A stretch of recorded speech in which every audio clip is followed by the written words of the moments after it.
여러분 안녕하십니까. 저는 김동명 예비역 대령입니다. 반갑습니다. 독일이 1990년 10월 3일 통일이 됐습니다. 그래서 올해로서 이제 통독 30주년을 맞습니다. 이와 관련해서 저는 독일 통일의 교훈 그리고 한반도 통일 방안에 대해서 지금 특강을 이어가고 있습니다. 이제까지 독일 개관과 독일의 역사에 대해서 간략히 소개를 드렸고, 그 다음에 독일이 어떻게 동서독으로 분할이 되고 분단이 됐는지, 그 다음에 지난 시간에는 독일 문제와 이제 한반도 문제를 비교를 했는데, 그러니까 분단 성격, 분할 성격, 분단 성격 이런 것들이 어떻게 독일과 우리 한반도 남북한과 차이가 나는지 대해서 설명을 드렸습니다. 오늘도 독일 문제, 이제 한반도 문제에 대해서 비교를 할 텐데, 지난 시간에는 그 두 문제에 대한 어떤 성격 차원에서 분석을 한 것이고, 오늘은 동서냉전이 이 발전하는 추이를 이제 따라서 동서독은 어떻게 발전을 해왔고, 또 이 발전된 동서독과 우리 남북한은 어떤 식으로 어느 방향으로 지금 발전되고 있는지, 발전해 왔는지 이런 것들을 객관적으로 비교하기 위해서 오늘 이 영상을 준비를 했습니다. 2차 대전 중에 안티 히틀러 코알리션이 이제 결성이 됐는데, 여기서 이제 미국, 영국, 그 소련은 얄타 회담, 포츠담 회담에서 독일과 베를린을 4등분으로 이제 분할하기로 결정합니다. 그러면서 동서냉전이 이제 발발하는데, 서방 측은 공산주의의 그 소련의 서진을 막기 위해서 이제 트루먼 독트린을 발표하고, 이 또 트루먼 독트린의 그 액션 플랜이 바로 마샬 플랜입니다.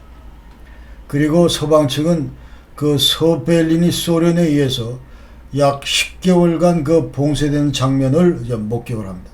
경험을 합니다.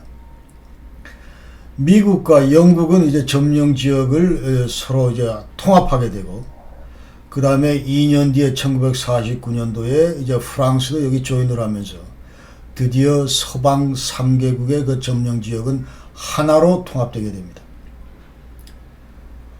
한반도에서 벌어졌던 6.25 전쟁은 유럽 내 그 동서냉전을 더욱 가열시키는 그런 촉매제로 작용을 했습니다. 서방 측은 그 나토와 유럽 통합을 가속화시켰습니다.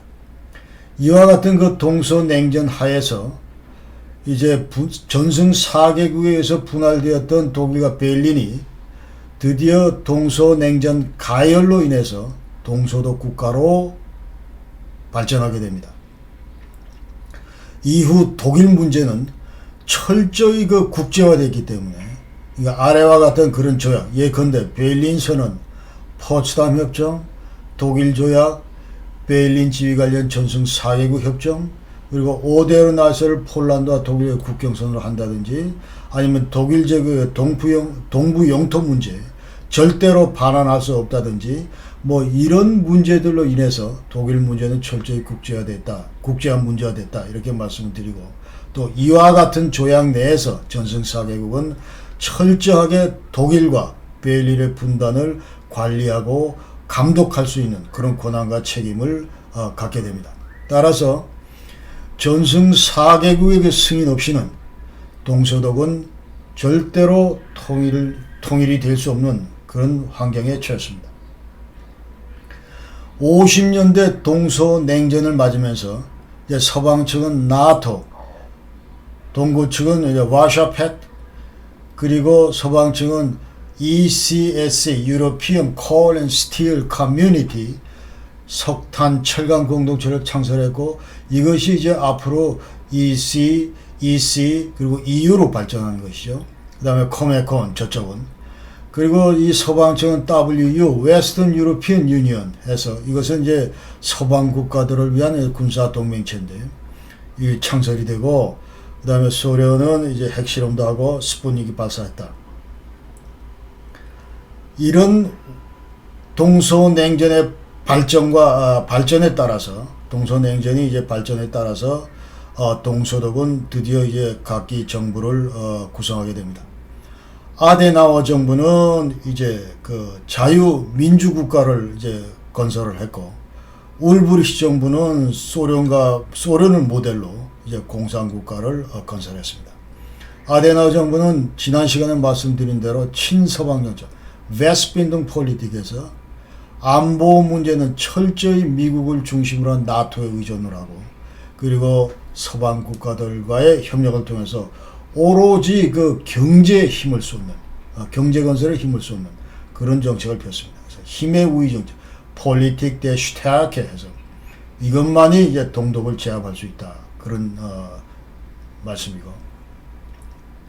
그다음에 55년도에 그 나토에 가입하고, 그리고 52년도 유럽 공동체, 지금 옆에 있는 ECSC에 이제 그 가입을 했습니다. 사회적 시장 경제, 지난 시간에 말씀드렸다시피 이제 경제를 큰 국가 차원에서 경제를 이제 시장에다 맡기고, 대신 이 시장이 페어하게 돌아갈 수 있도록 이제 국가가 일정 부분 개입을 해서 무슨 가격 단합 세력을 막는다든지 뭐 어떤 형태로라도 페어하게 하기 위해서 국가가 개입을 하고, 또 일정 부분 그 얻어지는 그 큰 그 국부를 다시 이것을 이제 주민들의 그 복지를 위해서 환원하는 분배를 구조를 갖추는 그런 그 사회적 시장 경제를 도입을 했다. 그다음 아데나워는 이제 알라인 페트레팅 산슈프 해가지고 독일 하면은 우리 서독이 대표권을 갖는다, 이렇게 정책을 폈고, 그다음에 이 일환으로 이제 할슈타인 독트린, 예컨대 동독은 이제 주권 국가가 아니기 때문에 이 동독하고 외교 관계를 맺는 나라하고는 절대로 우리가 외교 관계를 수립하지 않는다. 소련은 예외다 여기서. 그러나 여기 따라서 이제 유고슬라비아나 그 쿠바가 실질적으로 그 서독은 이런 나라들과 외교 관계를 단절했습니다. 그리고 국제사회를 상대로 끊임없이 나치 만행을 사죄하고, 그리고 오늘날의 그 독일의 그 사회복지 틀을 당시에 이미 구축을 했다. 그다음 울브리히트 정부도 이제 소련 모델로 이제 국가를 건설했는데, 모든 업체를 국영화하고 또 사회주의 개혁 경제를 도입했습니다. 그리고 45년, 46년도에 이미 토지 계획을 시행을 했고, 그리고 소련의 KGB 같은 그 슈타지를 창설했다. 그 다음에 많은 동독 주민들이 그 서독 탈출을 했기 때문에 이것을 막기 위해서 국경 감시를 강화했다. 지금 오른쪽에 있는 그 카리카처가 지금 아주 단적으로 잘 보여주는데, 여기가 패전 후에 나치 그 패망 이후에 전승 4개국은 독일을 저렇게 싹둑 잘랐습니다. 도이체 아이히에게 참나무란 뜻인데, 독일 참나무를 저렇게 싹둑 잘라 놓고서는 동서냉전이 발발하니까 이제 전부 다 와서 물 주기 급급하다 이거죠. 그러니까 또 참나무를 다시 살리기 위해서 물을 주고 있다. 그러니까 그 말의 의미는 독일이 동서냉전의 각축정의 그 본거 가운데에 위치하고 있다, 이제 그런 뜻이 되겠습니다. 60년대 들어서서는 이제 동서냉전이 긴장 완화의 그런 무드 속에 빠지게 됩니다. 그러니까 62년 10월 달에 그 당시 미 정찰기가 쿠바에 있던 소련의 그 미사일 탑재 발사대 이거를 이제 발견하고 나서 케네디가 이제 강경 조치를 취하니까 여기 결국 그 후르시초프가 무릎을 꿇었죠. 그러면서 이후 미소 양국은 이제 핫라인을 설치하고, 그리고 화해 무드로 이제 전환합니다. 그 다음에 60년대 이제 제3세계가 부상을 하는데, 지금 지도에서 보시는 이제 청색이 제1세계 인더스트리 네이션 선진국이고, 그 다음에 빨간색이 이제 공산권이죠.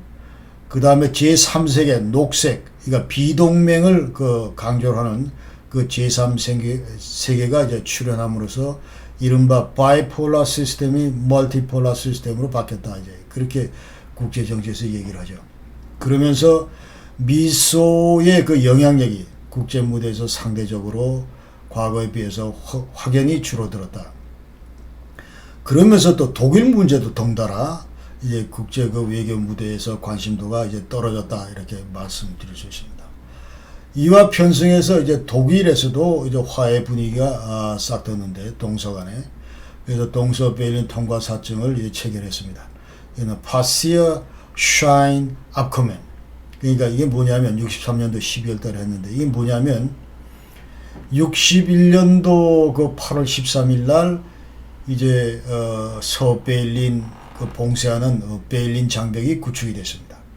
그래서 서베를린 주민들이 약 2년 동안 동독의 친지들을 방문할 수가 없었어요. 그러나 이 파시어 샤인 압코멘 이것을 이제 체결함으로써 그 당시에 이제 서베를린 주민들이 동독 친지들을 찾을 수 있었다. 그러니까 63년도 그때 크리스마스 그 휴가 때 2주간 무려 120만 명의 서베를린 주민들이 일제히 동독 친지들을 찾았다.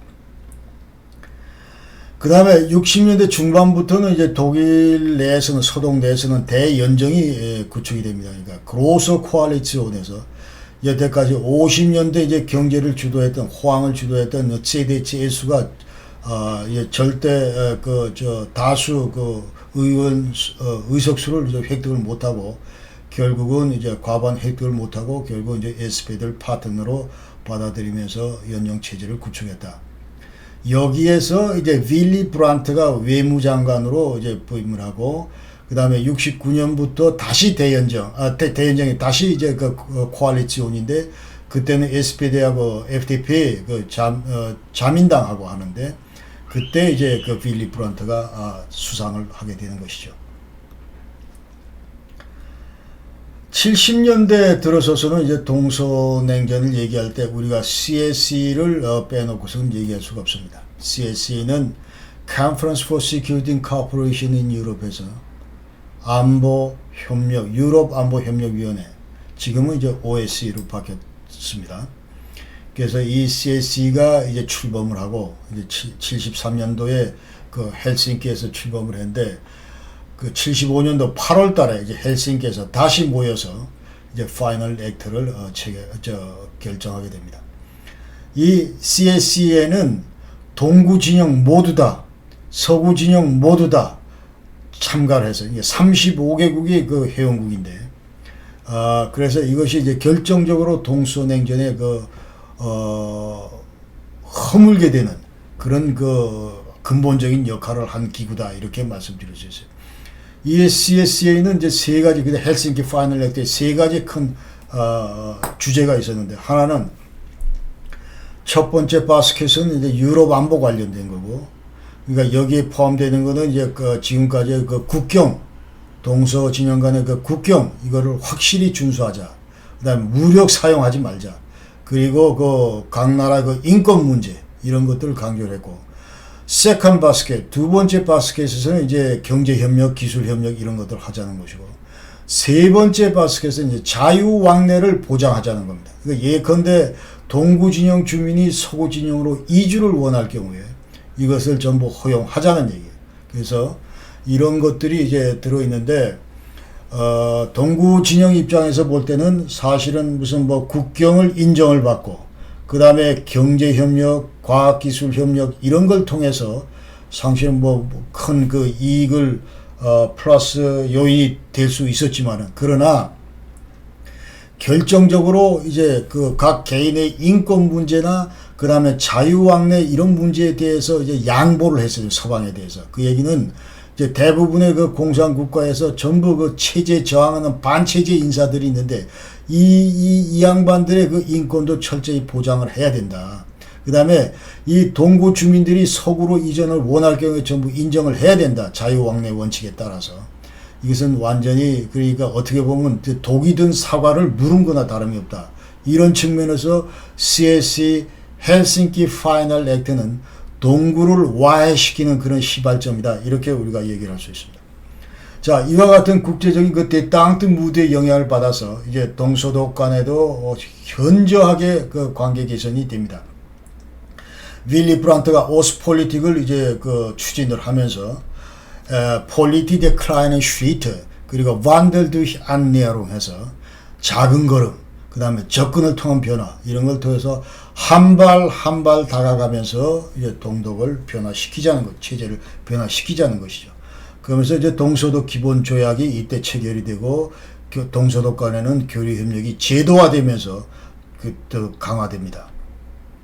그리고 동서독은 이제 유엔에 동시 가입을 하게 되고, 그 다음에 그 이듬해에는 이제 보온에 저쪽 오스베일린에 서로 상주 대표부를 설치합니다. 그 71년도에는 베일린 지휘 관련 전선 사격 협정이 체결되고, 동서독 국경 통과 협정 트랜짓 압코멘이 이제 체결이 됩니다. 이를 통해서 이 얘기는 이제 한마디로, 자, 서베일린은 이 서독에 속한 땅이기 때문에 서베일린과 서독 간의 모든 왕래 이런 거를 자유롭게 하라. 모든 지위를 자유롭게 하라. 이제 그런 뜻입니다. 그래서 더 이상 그 서베일린에 대해서 딴지를 걸지 말라. 이제 그런 그 뜻이 되겠습니다. 80년대 동서냉전이 이제 서서히 완전히 허물어지기 시작하는데, 그 중심에 바로 이제 고르바초프가 있다. 고르바초프가 1985년 3월 달에 공산당 서기장으로 부임한 이래로, 동서냉전은 이제 동서냉전 종식은 이제 가시화되기 시작합니다. 그리고 미소 간의 군비 경쟁에서 소련은 철저히 패배를 했고, 또, 1979년 이제 아프가니스탄을 쳤는데, 그 이후로 이제 소련의 몰락은 더욱더 가속화됩니다. 그리고 70년대 말에 이제 그 소련은 그 자기네 그 중거리 핵 미사일, 그 SS-20 사거리 5,400km 되는 이 SS-20을 벨라루스하고 우크라이나, 벨라루스, 백러시아, 우크라이나에 이제 배치를 하게 됩니다. 여기에 대해서 나토는 이제 이중 결정을, 도펠베슐루스 듀얼 디시전을 하게 되는데, 1979년도에. 이 얘기는, 자, 첫 번째 결정. 너희들이 지금 현재 저쪽에다가, 이쪽에다가, 벨라루스와 우크라이나에다 이런 그 중거리 핵미사를 설치를 했기 때문에, 우리 나토도 앞으로 폴싱2, 토마호크, 이런 거를 바로 니들 코앞에다 설치를 하겠다. 그런 얘기예요. 첫 번째 디시전이. 두 번째 디시전은 미소, 너희들 빨리 중거리 핵무기 감축 협상에 돌입하라. 이런 얘기입니다. 그래서 실질적으로 이 나토 도펠베슐루스에 따라서 이제 각 나라 그 나토 회원국 간의 비준이 필요한데, 뭐 많은 나라에서 또 이 비토가 나왔습니다. 거부가 됐는데, 서독 같은 경우는 이거를 전부 이제 승인을 했어요. 그래서 이제 이 폴싱2하고 토마호크 크루즈 미술은 이제 서독 지역에 배비가 됐었다. 그러나 결국 1987년도에 그 INF Intermediate Range Nuclear Forces Treaty, 이것이 이제 그 화이트하우스에서 리건하고 그 고르바초프 간에 체결이 됨으로써 지금 말씀드린 SS-20, 그다음 폴싱2, 토마호크 이런 것들은 전부 폐기 대상이 됐습니다. 80년대 들어서 동구는 철저하게 그 경제 어려움을 겪게 됩니다. 그러니까 한마디로 사회주의 그 계획경제 시스템이 이제 더 이상 작동을 하지 않습니다. 그러니까 5개년 계획을 세웠는데도 마지막에 가서 보면은 최초 계획과 실적과 엄청나게 차이가 나네요. 작동하지 않는다는 걸 이제 그대로 노출을 시켰고, 그 다음에 두 번째는 그 소련이 그동안에는 사회주의 형제국들에 대해서 이제 대단히 그 저렴한 가격으로 석유를 공급해 왔었는데, 이제 82년에서 87년 2억 어간 중에는 모든 석유 공급을 중단을 했습니다. 그러니까 약 한 13억 톤 정도의 그 석유 공급을 중단했다고 합니다. 그 다음에 이제 원자재 가격이 이 국제 시장에서 이제 상승을 했고, 그리고 수출 경쟁력을 상실한 이 동구권은 이제 대외 지불 불능 상태에 빠졌다. 동독도 마찬가지로 경제가 악화가 이제 심해지고, 그러면서 서서히 서독 예서화가 이제 깊어집니다. 이런 와중에 이제 시민단체들도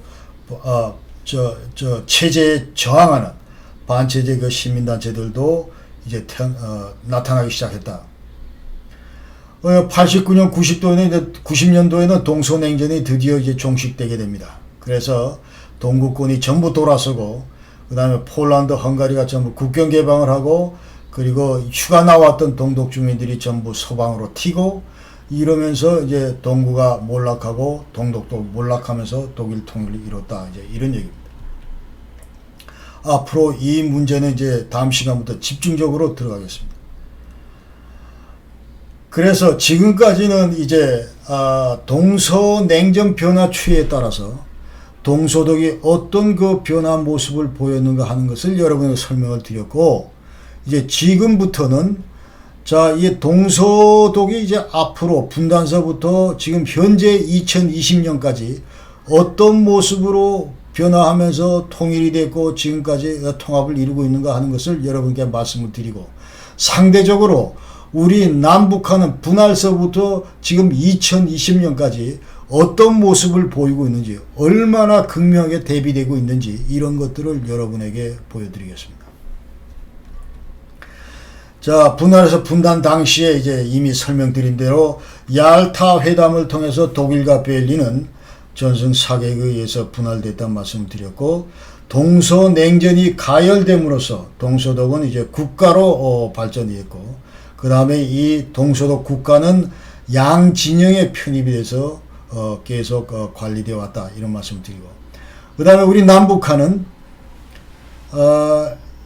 2차 패전, 일본이 그 패전 전에 이제 카이로 선언에서 43년 12월달 카이로 선언에서 미국과 영국, 중국, 그 장개석, 처칠, 그리고 루스벨트 이 빅3는 코리아, 그러니까 해방된 코리아는 shall become free and independent, 자유 독립 국가로 만들자, 이렇게 이제 합의를 했는데, 일본군이 그 패망 이후에 이제 아직도 한반도에는 일본군이 이제 남아 있었기 때문에 이들의 그 무장 해제를 하기 위해서 38선을 미국과 소련은 일방적으로 그어놓고, 저쪽은 북쪽, 남쪽은 미국, 이렇게 들어와서 이제 그때부터 점령이 시작된 것이죠.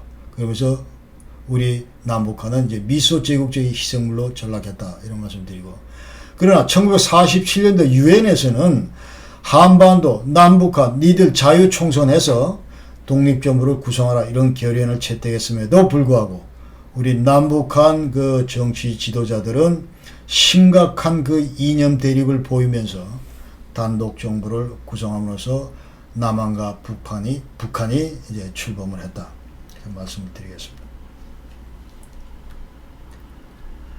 50년대에서 89년까지 동서독은 어떤 식으로 변모를 했냐면, 자, 통일되기 바로 직전까지 동서독은 전혀 동서독끼리는 군사적 갈등이 없었습니다.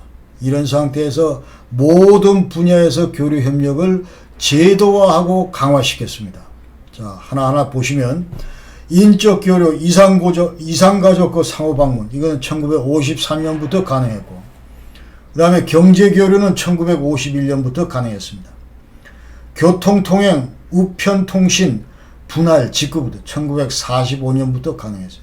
그러니까 예컨대 이제 김동명이가 동독에 있는 우리 이모님한테 무슨 편지를 보냈다, 그대로 들어갔다는 얘기예요. 물론 이제 그동안에 잠시 그 중단된 그런 사례가 있긴 했습니다. 예컨대 이제 48년도 베를린 그 블로케이드, 이때는 이제 제대로 못 들어갔죠. 그때는 예외고 원칙적으로 하여튼 가능했다니. 그 다음에 정상회담도 70년 이후에 4차례 있었다.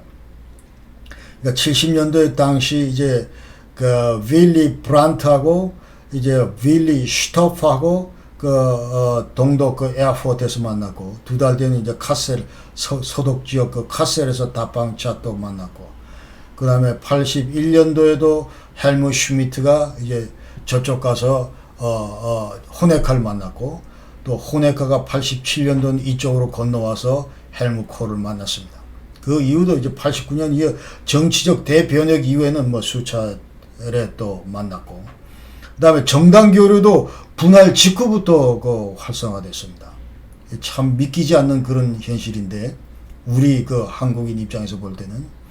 그러니까 동독에는 아까 말씀드린 SED, 자, 이 사회주의 통일당, 동독 공산당이 있고, 그 예하에 4개의 이제 위성정당이 있는데, 이것은 전부 다 이제 SED, 그 공산당 이중대입니다. 전부 이슬람만 하는 그런 정당이고, 이 SED하고 서독의 SPD 그 3인당하고는 일정 부분 어느 정도 그 공통 분모가 있다고 다들 나름대로 느끼고 계속 정책적인 협의를 45년부터 해왔다.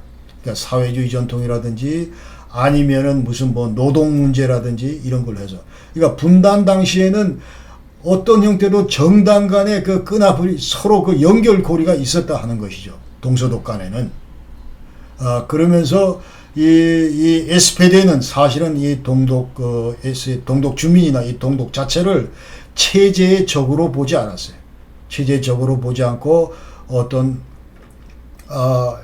반드시 그 협력해야 되고 통일해야 될 그런 대상이다 이런 생각으로 다뤄왔기 때문에, 그래서 그 서독 내에서 동독의 입장을 어느 정도 계속 대변하는 그런 역할을 SPD가 해왔다. 이제 그런 말씀을 드릴 수 있고, 그 다음에 도시 간의 자매 교류, 이것도 이제 86년부터 가능했는데, 그 당시 이제 62개의 그 도시들이 서로 자매 교류를 맺었고, 약 한 700여 개의 도시들이 서로 자매 교류 맺기를 이제 그 대기를 하고 있었던 상황이었습니다. 그 당시에. 스포츠 교류도 이제 1950년도 가능했는데, 동계 올림픽까지 해서 모두 4차례에 걸쳐서 이제 공동 출전을 했다. 그러니까 56년도 코티나 담페소, 그때 이제 동계 올림픽하고, 그 다음에 멜번 56년도, 그리고 60년도 로마, 그리고 도쿄, 이렇게 이제 공동 출전을 했었다. 언론 방송도 사실은 50년대부터 동독 그 언론들은 그 서독에서 방송 취재 가능했습니다. 근데 본격적으로 이것이 이제 제대로 이루어진 거는 72년도 동서독 기본합의서 체결 이후입니다. 그래서 약 한 28개의 그 서독 28개의 그 서독 지역에서, 동독 매체들은 이제 서독 지역에서 이제 방송이 가능했고, 또 6개의 그 서독 매체들이 이제 동독에서 방송 활동을 했습니다. 그리고 종교 교류도 이제 분할지구거든. 여러분 잘 아시다시피 이제 동서독은 개신교를 전부 신봉하고 있고, 그래서 에반게리쇼 켜헤 인 도이칠란드에서 EVK, 이것이 이제 신교 연합회인데, 그러면서 서로 이제 왔다 갔다 하면서 이제 키르켄탁에서 종교 집회도 했고, 그러면서 서로 교류가 있었다.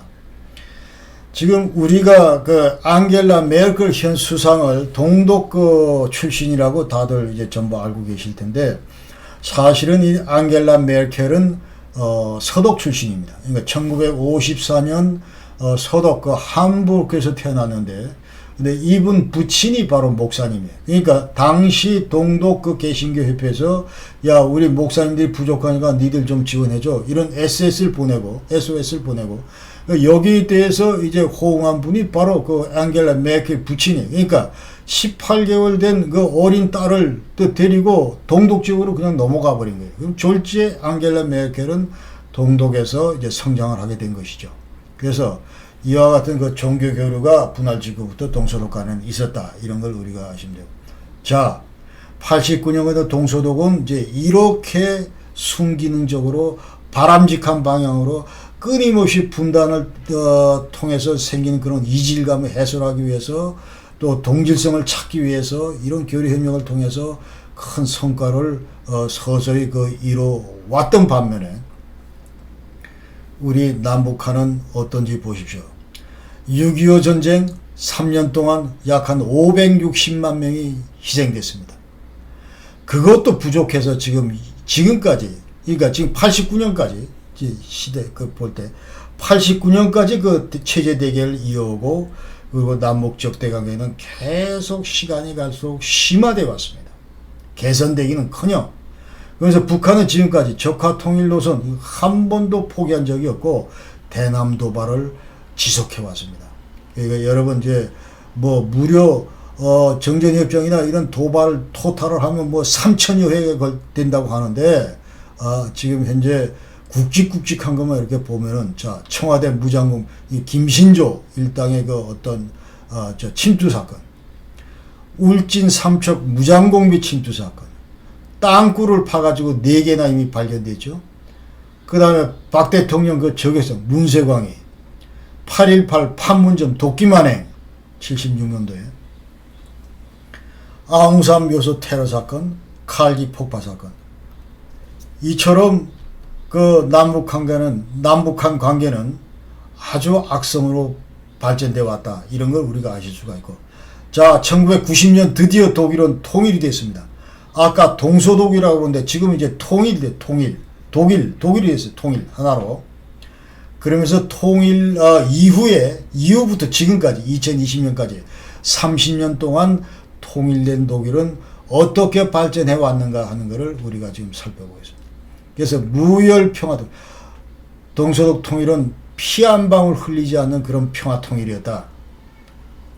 그러면서 이제 통합을 모든 분야에서 통합을 이제 이뤄왔다. 이런 말씀 드리고. 근데 여기서 지금 한 가지 근본적인 말씀을 드릴 것은 독일에서는 절대로 통합이란 표현을 쓰지 않습니다. 왜냐하면 자, 통합이라고 하는 것은 개념이 인테그레이션이라고 하는 개념은 자, 온전한 이런 것이 있고 또 온전한 이런 것이 있고 이 두 개가 합칠 때 이것이 통합이라는 개념이에요.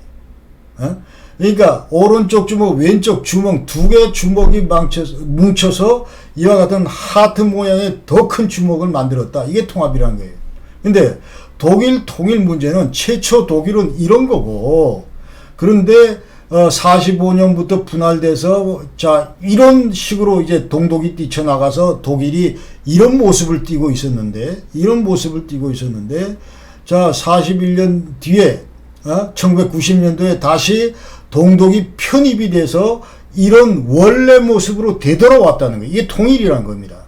그래서 절대로 독일에서는 통합이란 표현을 쓰지 않는다는 걸 여러분이 아셔야 돼요. 근데 저희가 이제 대부분이 다 동서독 통합하니까 이렇게 써놓긴 했지만, 그러나 여러분들이 근본적으로 이런 이해가 필요하다. 그런 말씀을 드리고, 자, 정치, 행정이나 이런 외향적인 그런 그 통일은 이미 초창기에 다 완성이 됐고, 초창기라고 하는 건 이제 91년, 92년, 93년에 다 됐다는 겁니다. 그 다음에 경제 분야는 근데 아직도 진행 중이다. 자, 이 문제는 앞으로 이제 계속 30년 종합평가 때 구체적으로 말씀드리겠습니다. 그러니까 생산성이나 임금 수준이나 또 이런 GDP 이런 것들이 전부 동독 지역과 서독 지역 비교할 때 동독 지역이 서독 지역의 한 70에서 80% 수준밖에 이르지 못하고 있다. 이거는 90년대 중반부터 지금까지 끊임없이 평행선을 걷고 있어요. 평행선을. 80고지를 채지 못하고 있다. 왜 그러냐면 한마디로 동독 지역을 견인할 수 있는 그런 산업체가 이미 자 국영기업 민영화하면서 전부 다 쓰러졌고 1:1 화폐 교환하면서 전부 쓰러졌고 다 이렇다는 거예요. 그래서 동독 지역을 견인할 기업들이 없기 때문에 그렇다는 거예요. 그 다음에 막대한 그 통일 비용이 들어갔다 하는 것이죠. 그래서 매년 이제 2013년까지 통계밖에 없어요. 그러니까 2013년까지 90년부터 2014년까지 보면은 매년 약 한 1,000억 유로가 동독 지역의 재건 아니면 동독 주민들을 살리기 위해서, 그러니까 독일 사람들이 이게 통일 비용이라고 얘기할 때는 뭐 여러 가지 개념인데, 맨 처음에 이제 자 그럼 동독이 옛날에 갖고 있던 부채 해결하는 문제, 그 다음에 두 번째는 이제 이 사회보장이나 뭐 이런 것 동독 주민들 살리는 문제, 그 다음에 동독 지역을 어떻게 이제 이 수준을 올릴 건가 하는 인프라를 닦고 경제 분야를 살릴 건가 하는 이런 문제, 이런 것들을 전부 싸잡아서 이제 독일 통일 비용이다 얘기를 하는데, 그래서 이게 지금 1,000억 유로씩 들어갔다. 이게 우리 돈으로 치면 약 한 150조까지 됩니다. 그러니까 우리 연간 예산이 한 500조가 넘죠. 그러니까 대략 우리 국가 예산의 1년 예산의 한 3분의 1 이상이 독일의 그 GDP 한 4% 정도가 계속 동독 지역으로 들어갔다. 여기에는 이제 동독에게 인프라 구축하는 뭐 그런 문제도 있고 경제 활성화하는 그런 문제도 있지만, 이 통일 비용의 50%는 동독 주민들을 살리기 위한, 그러니까 연금을 준다든지 실업을 급여를 지급한다든지 뭐 이런 사회보장 제도에 전부 들어간다, 이런 말씀을 드리겠습니다. 이 문제도 나중에 상세하게 다시 말씀을 드리고, 그 다음에 통일된 독일은 EU와 나토 핵심국이고 유로 통합을 주도했다. 그러니까 동구, 남구 이런 애들 전부 끌어들이는데 독일이 주도적인 역할을 했다는 거예요. 그 다음에 군사 분야에서도 순조롭게 통합이 됐다. 그래서 90년대 초에 이미 다 완료가 됐다는 3년 내에 전부 완료가 됐습니다. 여기서 이제 우리가 또 하나 아셔야 될 거는 90년 10월 3일 날 독일이 통일이 됐는데 동독인민군대는 90년 10월 2일 자정부로 전부 없어졌어요. 해체가 됐습니다. 그러니까 통일되면서 독일은 동독군이 없어요. 동독군이 없고 대신에 이제 이 책상 위에다 전부 동독군을 깔아놓고 우리가 꼭 필요한 거 인원, 장비, 무기 체계에서 야 얘들 필요하지 거기서 선발해서 썼다는 거예요. 어? 그러니까 무슨 뭐 1대1로 서로 통합을 하고 이런 개념이 절대로 아니다. 어? 동독인민군 자체를 무시해버리죠. 무시해버리죠. 왜? 아까 얘기대로 이제 통일이고 군사 분야도 마찬가지 군사 통일이기 때문에 잠시 뭐 이렇게 흩어져 있었지만은 일단 편입된 이상 전부 우리 입맛에 맞게 다 조종하겠다는 거예요. 그 다음에 독일 연방군들은 통일되고 나서 해외 파병을 하는데 한때는 뭐 8,000명 이상을 전부 해외 지역에다 보냈는데 지금은 이제 3,350만 명이 나가 있고 이거 미군 다음으로 많은 숫자입니다. 이것도 주로 코소보 그리고 아프가니스탄에 나가 있습니다. 통일 후 주독 미군은 34,500명인데 냉전 당시는 한 25만 명이 있었어요. 25만 명. 그러다 이제 통일되고 나서 점차 줄어가지고 34,500인데 이 중에서 이제 9,500명은 앞으로 조만간 철수될 겁니다. 왜냐하면 트럼프가 이미 결심을 했기 때문에 이 중에서 9,500명은 이제 철수를 할 거다 그런 거고. 자, 지금 그림에서 보시다시피 이제 미국의 그 전술 핵무기가 독일 땅에 약 20기 정확히 20기가 있습니다. 이게 전부 B-61 이 항공기에서 전투기에서 투하할 수 있는 전술 핵무기입니다. B-61인데 뮤헬 공군 기지에 배비되어 있습니다. 또 지금까지 그 독일은 사회보장제도 자 이거는 뭐 90년 7월 1일부터 이미 동독 주민에게 확대해서 시행하고 있고 그리고 동독 주민의 약 40%가 지금 독일 정부에서 지급하는 그 사회보장 혜택으로 연명하고 있다. 이 연금하고 실업수당 등 40%가 지금 전부 의존하고 있다는 거예요. 뚜렷한 수입 없이 정부에서 지급하는 40%의 그 사회보장 그 재원으로 연명하고 있다. 그런 걸 우리가 아셔야 되고. 그 다음에 동독 인구는 통일 이후에 약 한 190만 명이 서독 지역으로 전부 이전을 했습니다. 그리고 동독 지역 내에는 빈집들이 많아요. 약 한 13%가 비어있다. 왜? 전부 주인들이 다 서쪽으로 날랐기 때문에 그랬습니다. 독일 주민의 90% 이상이 이제 통일에 대해서 긍정적으로 생각하고 있지만 그러나 아직도 상당수가 내가 세컨 클래스가 아닌가 이런 그 어떤 자격지심 같은 것들은 여전히 있다. 그래서 머릿속의 장벽은 여전히 있다. 마워 인던 쾌편 이런 건 아직도 있다고 이제 학자들은 얘기를 합니다. 그래서 완전 통합까지 한 20년 정도가 소요될 것이다. 이런 얘기를 합니다. 자, 우리 남북한 보겠습니다. 90년대 초에 이제 조금 반짝하는 듯 했습니다. 왜? 동서냉전이 끝났고, 그 다음에 이제 햇볕 정책, 뭐 이런 여파로, 그리고 특히 그 김대중 대통령 들어서고 나서 무슨 관광 사업도 하고, 그 다음에 기본합의서 체결하고, 뭐 비핵화 공동선언도 하고, 이산가족 상봉도 하고, 뭐 이러면서 뭔가 조금 남북 정상회담도 하고, 뭔가 좀 뭐 통일이 가까운 듯이 보이기는 했습니다만은, 그러나 비군사적인 분야에서 이런 일부 성과는 있었어요. 그러나 군사적인 분야에서는 단 1mm의 성과도 없었습니다. 그러면서 지금까지 이어져 오고 있고, 그 다음에 2006년부터 지금까지 남북한은 6차례에 걸쳐서 핵실험을 단행하면서 이제 북한은 들어서 이제 완전히 그 핵무장을 한 상태고, 이거 한반도의 이 안보 이 전략 환경은 근본적으로 핵무장 이후에 전부 다 흐트러져 버렸습니다. 그러니까 남한의 아무리 질 좋은 그 재래무기의 우월성 이런 것도 더 이상 이제 효용인 가치가 없어져 버린 그런 상황에 돌입한 데다가 이제 북한은 천안함 폭침 무슨 연평도 포격뿐만 아니고 지금까지 수많은 그 도발을 자행해 오고 있습니다. 그래서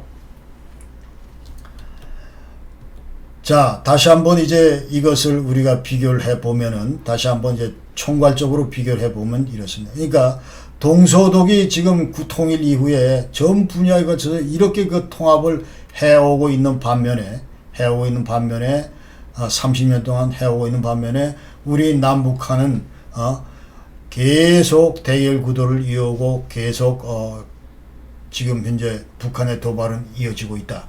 그래서 지금 현재 우리 남북한 관계는 객관적으로 얘기를 하면은, 어떻게 보면은 1945년 동서독 그 분할 당시 동서독보다도 훨씬 더 악성으로 70년이 넘게 지났음에도 불구하고 악성으로 남아있는 것이 우리 바로 남북한의 현실이다, 한반도의 현실이다, 이런 거를 우리가 아셔야 됩니다.